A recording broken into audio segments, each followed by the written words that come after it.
할렐루야. 네, 좋은 아침입니다. 아, 은혜의 자리에 오신 여러분 모두를 환영하고 또 귀한 은혜, 예비하신 귀한 은혜 다 풍족히 받고 돌아가시는 은총이 있으시기를 간절히 축복합니다. 살아있다는 것이 얼마나 귀한가. 우리는 문득문득 살아가면서 참 손뼉을 칠 때가 있고 참 깜짝깜짝 놀랄 때가 있습니다. 우리의 삶에 그러한 참 흥분된 때로는 감격으로 찾아오고 놀람으로 찾아오고 이 생명이라는 게 신비롭구나.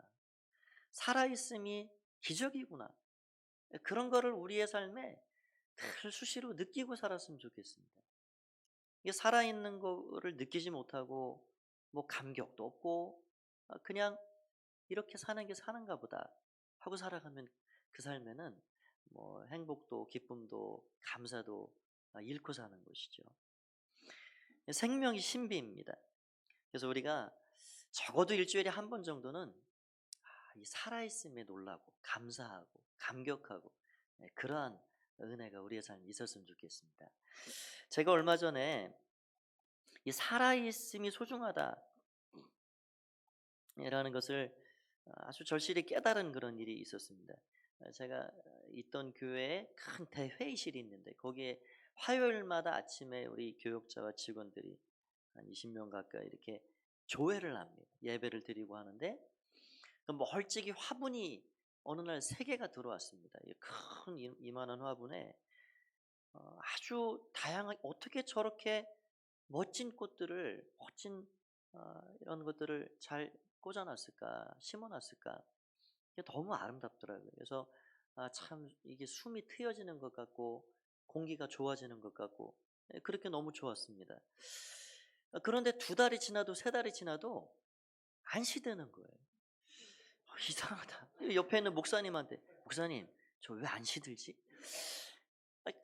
가까이 이렇게 유심히 보니까 조화입니다. 맞는 겁니다. 조화라는 것이 확인이 딱 되는 순간 숨이 탁 막히면서 플라스틱 냄새가 나는 듯 하면서 마음이 답답해지는 걸 느끼게 됐습니다. 여러분 우리가 식당을 가든 쇼핑몰을 가든 만들어 오는 인공물들이 있죠. 아무리 화려하고 근사해 보여도 그게 진짜 생명 있는 게 아니라 만든 거구나. 플라스틱이구나. 그거를 알고 깨닫는 순간 숨이 막히는 거예요. 향기가 나지 않죠. 뭐 그냥 변치 않지만 먼지만 쌓이면 더러워지는. 그러나 들에 핀 볼품없는 작은 한 송이 꽃이라도 생명이 있으면 귀한 겁니다. 향기가 납니다. 그래서 생명이라는 게 너무너무 소중한 거구나. 다시 한번 깨닫는 시간이 되었습니다. 오늘 읽은 본문에 보면은 사도 바울은 이 교회 공동체를 살아 꿈틀거리는 유기체, 우리의 이 몸에 비유합니다. 살아 꿈틀거리는 사람의 몸, 생명 있는 몸을 가리켜 말하고 있습니다. 이 교회가 살아있는 사람의 몸무가 같다라고 말씀하고 있는 것이죠. 몸의 특징은 무엇입니까? 자라간다는 데 있습니다. 제가 예전에 어떤 글에 보니까 이 사람이 이 세포가 다 뭐 수조개, 수십 개의 조개로 이루어져 있는데 적게는 60조, 예. 많게는 100조 그런 세포를 가지고 있답니다. 그런데 25세를 정점으로 해서 25세까지는 세포가 계속 분열해 가지고 꽉 차지만 25세가 넘어가면은 세포가 줄어들기 시작한다는 거예요. 그러니까 한참 정점이 25세라 말하더라고요. 그러니까 이 우리의 몸은 어린 시절부터 25세까지 계속해서 자라가는 거죠. 성장해 갑니다. 자라지 않으면 그것같이 아픔이 없죠. 안타까움이 없습니다. 우리 몸은 정상적으로 자라가야 되는 것입니다. 그래서 이 자라고 성장하는 것 지극히 정상적이고 지극히 자연스러운 일이라 할 수 있습니다. 사도 바울은 그것을 신앙적인 면에 비유하고 있는데요. 자라가라. 너의 믿음의 분량도 자라가야 한다라고 우리에게 말씀해주고 있는 것이죠. 우리 14절 말씀, 이 자라가기 위해서는 어떻게 해야 하는가? 우리 14절 말씀을 한번 같이 한번 읽어볼까요? 14절입니다. 시작. 이는 우리가 이제부터 어린아이가 되지 아니하여 사람의 속임수와 간사한 유혹에 빠져 온갖 교훈의 풍조에 밀려 요동하지 않게 하려 함이라. 이 말씀에 나온 그대로 우리가 어린아이의 일을 벗어버려야 한다. 하나님 말씀하십니다. 어린아이의 일이 무엇인가? 이 사람들의 속임수가 많다는 거예요. 우리의 주변에 이 마산 시내도 뭐 전국 어디나 똑같을 겁니다. 이단 사이비들이 아주 극성이죠. 사람들의 속임수, 그럴싸한 달콤한 말로 찾아와 가지고 낚시에 고기를 낚아채듯이 그 사람의 영혼을 빼앗아 갑니다. 이런 사람들의 속임수가 있다는, 간사한 유혹, 이 세상의 유혹의 물결이 얼마나 거세고 아주 우리에게 그렇게 달려드는지요. 예수님께서도 이 세상의 유혹과 이런 시험들이 너무나도 거세기 때문에 너희는 시험에 들지 않게 기도해라. 주기도를 통해서도 우리에게 말씀해 주셨습니다. 그런 유혹에 걸려 넘어지지 않도록, 누구든지 유혹 속에서 자유하지 못하는데 그 유혹에 넘어지지 않도록 우리 기도하라 말씀해 주셨죠. 온갖 교훈의 풍조에 밀려 요동하는 것, 이런 것이 다 어린아이의 일이라는 거예요. 그래서 이 세상의 물결에 이리 휩쓸 저리 휩쓸, 그렇게 중심을 잡지 못하고 살아가는 것, 사람들의 속임수에 여기에 귀를 열고 저기에 귀를 열고 이리 휘청 저리 휘청거리고, 또 작은 시험거리에 걸려 넘어져서 아주 낙담하고 절망하고 그렇게 살아가는 것 자체가 어린아이의 신앙이다. 그래서 이런 어린아이의 신앙을 벗어버려라. 여러분, 배가 어느 항구에게 정박을 하면 곧바로 닻을 내려야 합니다. 닻을 내려야 이 파도가 거세도요 어디로 이렇게 떠내려가지가 않게 되죠. 그 닻은 굉장히 중요합니다. 그래서 우리의 이 믿음의 중심을 마치 닻을 내리듯 그 흔들리지 않는 그 어느 누군가에게 붙잡아 매야 한다라고 말씀하고 있는 것입니다. 이런 어린아이의 일을 벗어버리고 우리는 성장하고 자라가야 한다. 그게 13절 말씀입니다. 우리 13절도 한번 같이 읽어보도록 하겠습니다. 13절 시작. 우리가 다 하나님의 아들을 믿는 것과 아는 일에 하나가 되어 온전한 사람을 이루어 그리스도의 장성한 분량이 충만한 데까지 이르리니. 우리가 하나님의 아들을 믿는 것과 아는 것이 하나가 되어 온전한 사람을 이루어 가야 한다. 믿는 것은 우리의 머리와 이성을 통해서 먼저 믿어지게 되는 것이죠. 그런데 아는 것은 뭐냐? 이 유대인들의 사고에 있어서 이 안다라는 것은 우리와 약간은 차이가 있습니다. 우리는 머리로 안다 이렇게 쉽게 생각하지만 유대인들이 느끼는 그 안다라는 것은 체험적인 알미입니다. 깊은 알미입니다. 그래서 내가 그 권사님 알아. 내가 그 장로님 알아. 내가 직접 몸을 부대껴 보고 체험하고 살아보니까 내가 우리 집사람 잘 알지. 그런 거예요. 아주 마음 깊이 새겨진 그런 알미입니다. 이게 마음의 알미예요. 그래서 우리가 머리로 아는 그 믿는 것, 그것과 이 마음으로 아는 그 아는 것이 하나가 돼야 한다. 입으로 주님을 알고 하나님을 고백하고 하는 그런 지식적인 차원에서의 그런 믿는 것과 마음으로 정말 그 하나님을 알아가고 십자가를 알아가고 하는 그 알미 하나가 되어서 온전함을 이루어 가야 한다라고 말씀하고 있습니다. 그래서 우리가 이 온전한 사람이 되어가는 것이 어디에까지 이르는 것이냐? 이 말씀에 나온 그대로 그리스도의 장성한 분량이 충만한 데까지 자라가야 한다라는 것이죠. 그래서 우리에게 하나님께서는 계속해서 너희는 성장해야 한다. 계속 자라가야 한다. 말씀합니다. 여러분, 하나님을 아는 지식의 끝이 있습니까? 없습니다. 우리가 말씀을 듣고 또 들어도 새벽 나와 들으시고 수요일 나와 들으시고 주일날 1년 52주를 나와 들으시고 한평생을 말씀을 듣고 내가 말씀을 읽고 말씀을 공부하고 마음에 담아도 우리가 한평생 그 하나님 알아가는 겁니다. 십자가의 사랑, 우리가 사순절 되면 십자가를 많이 듣고 묵상하고 합니다. 그러나 해마다 다르게 느껴집니다. 해마다 그 십자가 사랑이 내 마음에 물밀듯 밀려오는 그 깊이가 해마다 다르다는 거예요. 그래서 우리는 평생 하나님 알아가고 평생 십자가 알아가는 겁니다. 온전함이라는 게 끝이 있을까요?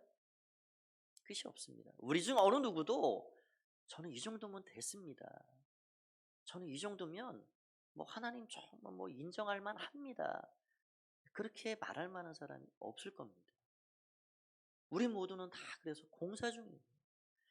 우리 이마에 공사 중 써붙이지 않아서 그렇죠. 우리는 다 온전하게 되어가는 과정 가운데 있는 사람입니다. 그래서 우리가 사람들을 대할 때도 조금 더 너그럽고 넉넉한 마음을 가지고 대하려면 나도 공사 중이고 저분도 공사 중이구나, 나도 공사 중이고 내 아내도 내 남편도 계속 공사 중이구나, 그거를 다 잊지 않고 살아가면 기다려 줄 수 있습니다. 우리가 차 운전을 하고 갈 때도 그렇죠. 도로 공사를 하고 길을 막아 놓습니다. 공사하는구나, 시간 조금 지나면 멋진 아스팔트가 딱 깔리겠구나, 포장을 탁 쳐놓고 건물을 올릴 때 공사 중 써놓으면 별로 눈에 가시같이 보여도 기다릴 줄 압니다. 돌아갈 줄 압니다. 조금 시간이 지나면 멋지게 건물이 들어서겠구나, 그게 공사 중을 알면 그렇게 기다리고 돌아갈 줄 알고 참아줄 수 있는 겁니다. 우리가 우리의 사랑하는 사람들을 대할 때, 가족을 대할 때, 우리의 교우들을 대할 때 늘 그 마음을 가지고 살면 됩니다. 나도 온전을 향하여 나아가는 사람이고 저분도 온전을 향하여 나아가는 사람이고, 여러분 저도 마찬가지입니다. 제가 오늘 이렇게 정식으로 담임 목사가 되어서 예배를 인도하고 설교를 하고 있습니다. 너무너무 감사한 일이죠. 그러나 저도 여전히 공사 중입니다. 저도 공사 중입니다. 저를 향하여서 여러분 그래서 기도해 주셔야 합니다. 많은 것들을 기도하고 계시다면 그냥 내려놓으십시오.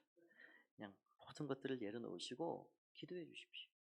우리 모두가 공사 중입니다. 그래서 우리는 그리스도의 장성한 분량에 이르기까지 계속해서 성장하고 자라가야 한다라고 말씀하고 있는 것이죠. 우리 15절 말씀도 한번 읽어보겠습니다. 15절입니다. 시작.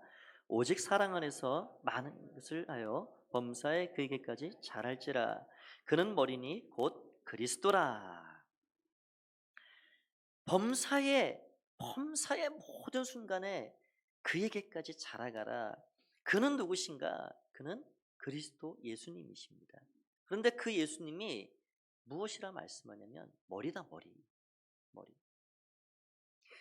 아까 말씀드렸듯이 사도 바울은 이 교회 공동체를 이 사람의 몸에 비유하고 있습니다. 아니, 이 교회를 벗어나 더 영역을 넓히면 하나님의 나라라는 모든 전체를 사람의 몸 같은 유기체로 비유하고 있습니다. 여러분, 몸에 있어서 생명의 출발이 어디일까요? 그건 머리죠. 우리의 지체 가운데 손이 하나 없고 발이 하나 없어도, 눈이 한쪽이 없어도 생명에 크게 지장 없이 살 수 있습니다. 불편할 뿐이죠. 그러나 머리가 없다는 것, 그건 상상이 안 되는 일입니다. 머리가 모든 생명의 근원이요 출발이 되기 때문에 그렇죠. 그래서 여기 말씀에 너희는 그에게까지, 이 머리가 되신 그리스도에게까지 자라가라. 이 말은 무슨 말씀이냐면 몸의 모든 행동을 지시하는 것이 머리인데 그 머리 대신 예수 그리스도께서 우리에게 말씀하시는 그 말씀을 잘 따라할 때까지, 잘 순종할 때까지 자라가라. 그런 말씀입니다. 사람 몸에 이 건강하고 건강하지 않고를 판단하는 것은 간단합니다. 머리가 시키는 대로 내 사지가 잘 움직여주면 건강한 거예요. 근데 머리가 시키는데 하는 게 꿈틀거리고 움직여주지 않고 그런 건강을 잃어버린 겁니다. 교회 공동체가 똑같습니다. 머리 대신 예수님이 이것을 해라 저것을 해라 말씀하시는데 움직이질 않아요. 건강을 체크해 봐야 하는 일이 되는 것이죠. 여러분, 그래서 머리가 시키는 대로 잘 움직이는 것, 머리가 시키는 대로 잘 순종하는 것, 그것이 건강도를 체크하는 길이라 할 수 있습니다. 정말로 예수님을 주님, 주인으로 모시는 교회를 우리가 만들어 가기를 원합니다. 그렇다 그러면 예수님을 우리 교회의 주인으로 모셔드려야 합니다. 그래서 오늘 저는 이 본문을 통해서 간단히 세 가지 교회에 대해서 말씀을 드리고자 합니다. 2020년도 어느새 이렇게 열흘이 지나갔습니다. 벌써 둘째 주일을 우리가 지내고 있는데요. 우리가 올 한 해 우리 교회를 어떻게 세워가야 할까? 아니, 올 한 해뿐이 아니라 주님 앞에 서는 그 순간까지 우리 교회를 어떻게 세워가야 할까? 우리의 늘 기도의 제목이시요.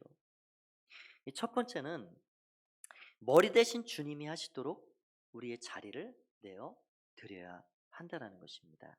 저를 한번 따라서 해보시겠습니까? 주님이 하시도록 자리를 내어 드립시다. 예수님은 모든 정사와 권세의 머리가 되십니다. 하늘의 천군 천사, 눈에 보이는 것 보이지 않는 것, 하나님이 만드신 모든 만물의 온 우주의 권세자, 이 머리가 되시는 분이십니다. 주님은 하나님의 나라를 성취하시고 완성하시는 분이십니다. 그분에게는 능치 못하심이 없으십니다. 그분이 손을 대시면, 그분이 말씀하시고 내가 하겠다라고 말씀하시면 그 일은 이루어집니다. 예수님께서 병든 이의 눈을 만져주시면 눈이 떠지고 나병이 물러가고 열병이 떠나가고 귀신이 떠나가고, 주님이 손대고 주님이 일하시면 모든 문제들이 다 어디론가 사라진다는 거죠. 하나님의 나라가 거기에 임하게 됩니다.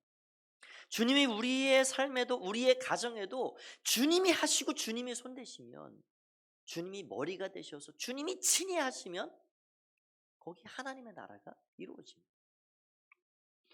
그래서 제가 말씀드리고 싶은 거는 주님이 하시도록, 머리가 머리의 역할을 하시도록 우리 자리를 내려드려야 되겠다. 내어드려야 되겠다. 제가 우리 교회에 오면서 전 나름대로 기도하고 어떻게 하면 좋을까 두 가지 마음이 들었습니다. 하나는 때가 됐구나. 예, 여러분께서 이렇게 마음을 모아주셔서 이렇게 올 수 있었습니다. 참 저에게는 감사하고 기쁜 일이죠. 그 감사와 기쁨이 한면으로는 많이 차오르면서 또 한 가지 더 크게 제게 다가온 마음은 무거움입니다. 무거움. 어떻게 해야 할까? 이 큰 공동체를 한 분 한 분을 참 어떻게 섬겨가야 할까? 어떻게 교회를 건강하고 하나님이 기뻐하시는 교회로 잘 세워가야 할까? 그 영적인 무게감과 책임감이 동시에 제게 찾아왔습니다. 가끔은 마음이 짓눌립니다. 그래서 제가 하나님께 기도했어요. 하나님, 다 맡겨드리겠습니다. 제가 담임 목사라는 이름을 가져가지만 주님이 그 자리에 서주십시오.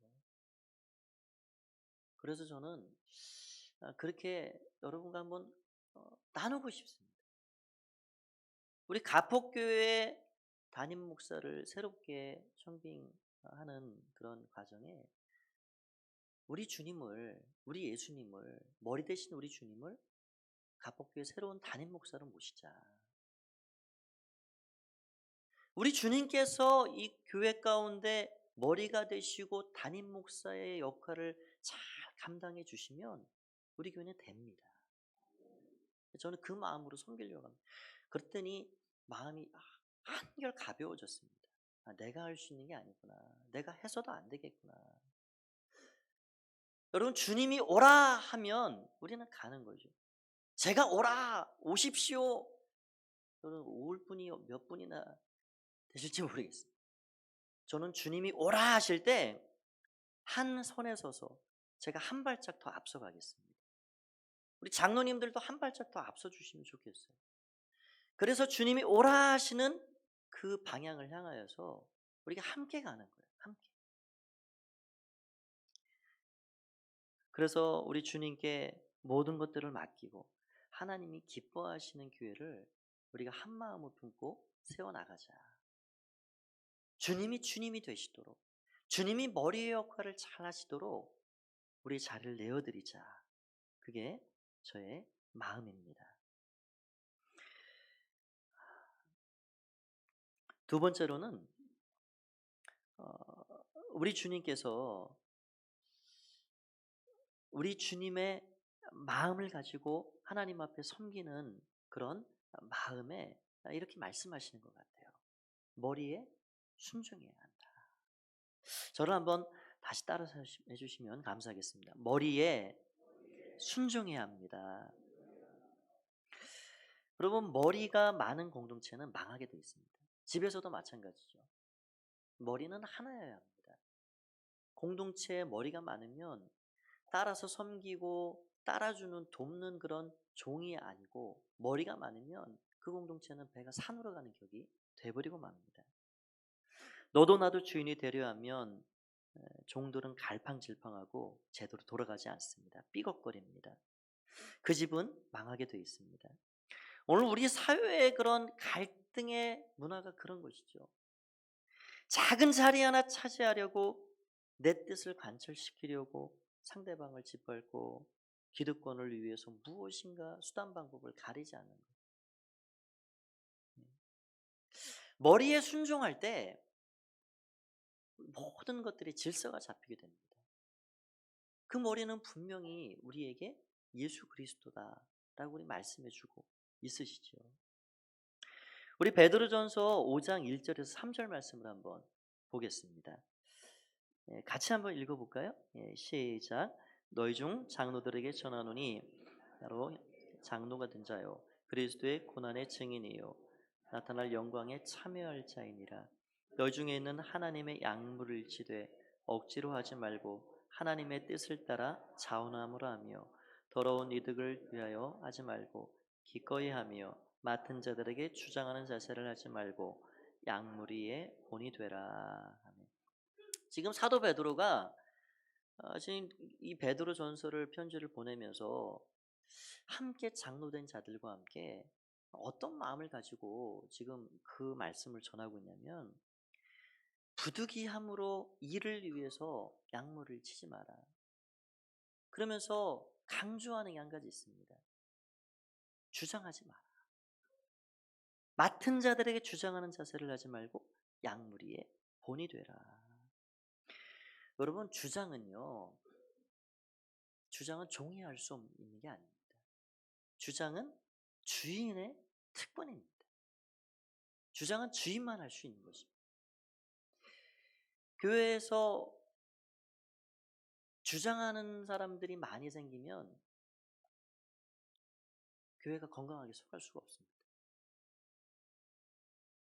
저도 마찬가지죠.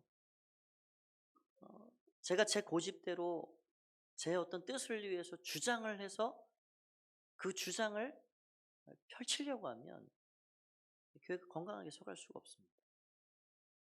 그래서 우리가 해야 할 일은 종의 위치로 다시 돌아오는 것입니다. 주장은 주인만 하는데 자꾸 우리의 본성이 이 주인이 되고 싶어 하는 것이죠. 하나님의 뜻이면 우리는 나의 주장, 나의 뜻도 내려놓을 줄 아는 그러한 마음을 가지고 살아가야 합니다. 여러분, 군 부대에서 병사들이 여기저기 흩어져 있을 때 호각을 불면서 원위치 하면은 원래 자리로 돌아와야 합니다. 우리의 자리는 종의 자리입니다. 아담과 하와가 하나님의 말씀을 어기고 첫 계명을 어기고 죄악의 나락으로 떨어졌습니다. 위치 이탈이죠. 위치 이탈. 하나님은 하나님의 위치에 늘 여전히 계시지만 사람이 자기의 위치를 지키지 않고 피조물과 종의 위치를 지키지 않고 자기가 주장하려 하고 주인이 되려 했을 때 거기에서 큰 고통과 아픔이 찾아오게 됩니다. 하나님께서 우리에게 말씀하시죠. 때로는 제자리로 위치로 하는 말씀을 하십니다. 그때 우리는 모든 주인된 자리를 내려놓고 우리의 종의 위치로 돌아와야 하는 것입니다. 오직 주님만이 머리이시고 오직 주님만이 주인이 되셔야 합니다. 사랑하는 성도 여러분, 여러분은 예수님을 여러분의 인생의 주인과 머리로 인정하고 살기를 원하십니까? 우리 가폭교회의 주인과 머리로 정말 주님이 하시도록 정말 주님만이 주장하십시오. 정말 주님만이 머리가 되셔서 명령해 주십시오. 그렇게 그 주님을 모셔드리기를 원하십니까? 우리는 그러면 철저히 종이 돼야 합니다. 저도 종이 돼야 하고 우리 지도자들, 중직자분들 종이 돼야 합니다. 주장은 우리 주님이 하십니다. 그래서 우리는 철저히 우리의 때로는 기득권을 우리의 권리를 내려놓고 종의 위치로 원위치해서 그 주님을 기쁨으로 섬겨 가야 하는 것이죠. 데살로니가전서 2장 7절 8절에 사도 바울은 그의 기득권을 어떻게 내려놓는가 그 심정을 고백하고 있습니다. 말씀을 한번 보겠습니다. 데살로니가전서 2장 7절 8절입니다. 우리는 그리스도의 사도로서 마땅히 권위를 주장할 수 있으나 도리어 너희 가운데 유순한 자가 되어 유모가 자기 자녀를 기름과 같이 하였으니 우리가 이같이 너희로 사모하여 하나님의 복음뿐 아니라 우리 목숨까지도 너희에게 주기를 기뻐함은 너희가 우리의 사랑하는 자 됨이라. 사도 바울은 교회를 곳곳에 세워놨습니다. 세운 자는 개척한 자의 권위가 있습니다. 개척 멤버로서의 기득권이 있을 수 있습니다. 그러나 한 영혼을 구원하기 위해 복음을 하나님의 교회를 하나님이 기뻐하시고 원하시는 교회로 만들기 위해서 나는 기득권을 내려놓겠다. 주장하지 않겠다. 내가 유모의 마음으로 한 어린아이를 돌보는 젖먹이는 유모의 마음, 그 부모의 마음으로 너희를 돌봐가겠다. 그래 말씀하고 있는 것이죠. 대사도인 사도 바울도 나의 기득권을 내려놓고 하나님이 하시도록 교회를 맡겨드리는 믿음의 본을 보여주었습니다. 우리 모두가 종의 위치에서 그 주님을 섬겨 가야 할 줄 믿습니다.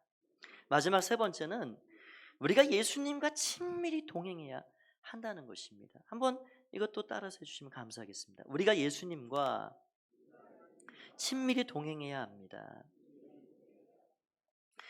우리가 주님께 우리의 자리를 내어드리고 종의 위치에 가 있고자 해도 그게 뜻대로 잘 되지 않습니다. 지금 당장 하나님, 우리 가정의 머리는 주님이십니다. 주인은 주님이십니다. 우리 가폭교회 주인은 주님이십니다. 나 고백하고 마음을 먹고 출발해도 그게 말처럼 잘 되지 않습니다. 그래서 그것을 끊임없이 이루고 성취할 방법이 있습니다. 그것은 우리의 실제적인 삶에 순간순간의 삶에 그 예수님을 모시고 그 주님과 동행하며 살아가는 삶을 살아가야 한다는 겁니다. 끊임없이 예수님을 마음에 모시고 예수님을 진정한 주인으로 고백하고 그렇게 예수님을 바라보고 인정하고 무시로 기도하고 그렇게 살아가는 겁니다. 주님이 우리의 가정에도 교회에도 주인이 되어 주십시오. 그 주님을 인정하고 살아가는 겁니다. 말씀을 정리하겠습니다. 예수님이 주인이 되시는 교회, 우리가 꿈꾸는 교회입니다. 아름다운 교회입니다. 예수님은 마치 오케스트라의 지휘자와 같으신 분이십니다. 오늘 우리의 삶을 돌아보면 잘 조율되어 있지 않은 것을 보게 됩니다. 연주를 할 수 없을 지경이 보입니다. 참 이게 삑삑거리고 어떻게 하나님의 나라와 교회를 위해서 내가 일해 갈 수 있을까? 참 손볼 때가 많습니다. 그러나 오케스트라 지휘자와 같은 우리 주님께서 우리를 만져주시고 튜닝해 주시고 우리를 새롭게 고쳐주셔서 우리를 세워가실 때 하나님은 멋진 천상의 하모니가 나는 그런 아름다운 사람들로 우리들과 교회를 세워가신다는 겁니다. 우리 주님께 주의 봉을 넘겨드려요. 우리 주님이 멋지게 천상의 음악을 연주하실 수 있도록 그렇게 우리가 머리 대신 주님께 우리의 모든 것들을 내어 맡기고 종의 위치에서 하나님을 잘 섬겨가는 그런 교회로 이제 출발했으면 좋겠습니다. 2020년 우리가 그런 꿈을 꾸고 우리가 믿음으로 한 걸음 한 걸음 내딛어서 하나님이 원하시고 기뻐하시는 그런 교회를 아름답게 만들어가는 저 여러분 모두가 되시기를 말씀을 통해 간절히 축원드립니다. 기도하겠습니다.